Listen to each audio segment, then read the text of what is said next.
പ്രകാശേ ദേ ആരാ വന്നിരിക്കണേ നോക്കിയേ. എഴുതിയേക്കുന്നത് certificate of marriage, the 4th schedule, special marriage act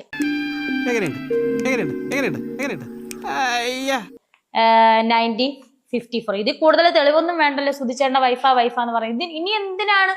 ഇനി എനിക്ക് ഇത് കാണിക്കേണ്ട വന്ന് സാരമില്ല ബാലു, അവൻ പൊട്ടന വെളിവില്ലാതെ ഓരോന്ന് പറഞ്ഞതാ. ഇനി ഇതാലോചിച്ച് പേടിച്ചിരിക്കണ്ട കേട്ടോ. ഇത് കാണിക്കാതിരിക്കുവായിരുന്നു ഇത്ര നാൾ. പറച്ചില് മാത്രമേ ഉള്ളായിരുന്നു. ഇതെനിക്ക് കാണിക്കേണ്ട വന്ന്. ഈ രേഷ്മ എന്നുള്ള രേണു സുധി തന്നെയാണ് രേഷ്മ. അതിന്റെ ഒഫീഷ്യൽ നെയിമാണ്. എന്റെ സ്കൂളിൽ ഒരു ടീച്ചർ ഇട്ട പേര് രേണു തന്നെയാണ് എന്റെ ഒറിജിനൽ നെയിം.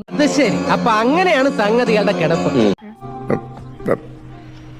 പിന്നെ പക്ഷെ ടീച്ചർ ഇട്ട പേരാണ് രേഷ്മ. അത് സർട്ടിഫിക്കറ്റ് രേഷ്മ എന്ന് വന്നു. പക്ഷെ എന്റെ സുധിച്ചേട്ടന് രേഷ്മ എന്നുള്ള പേരിനേക്കാളും ഇഷ്ടം രേണു എന്നായിരുന്നു. അതുകൊണ്ട് രേണു സുധി എന്നറിയപ്പെട്ടു. നിങ്ങൾ കാര്യമറിയാതെ എന്നെ തെറ്റിദ്ധരിച്ചില്ലേ? ഒരു തെറ്റിദ്ധാരണയില്ല. കണ്ടപ്പോൾ മുതൽ നമ്മൾ തമ്മിൽ നല്ല ധാരണയാണ്. അത് ശരിയാ. രേണു സുധി ആയിട്ട് തന്നെയാണ് ഇപ്പോഴും നിൽക്കുന്നത്. സർട്ടിഫിക്കറ്റ് മാത്രമേ ഉള്ളൂ രേഷ്മ തങ്കച്ചൻ. അല്ലാണ്ട് രേണു സുധി തന്നെയാണ് ബാക്കി എല്ലായിടത്തും.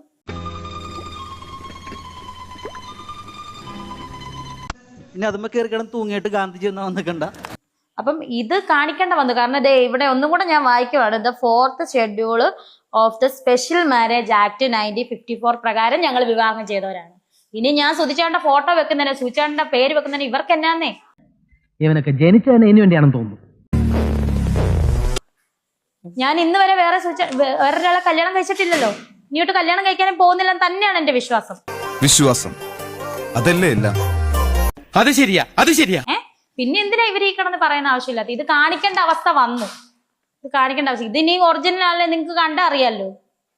ആർക്കറിയാം അവന്റെ കാര്യം. എന്നാ ഞങ്ങൾ അങ്ങ് ഇറങ്ങട്ടെ. ആയിക്കോട്ടെ.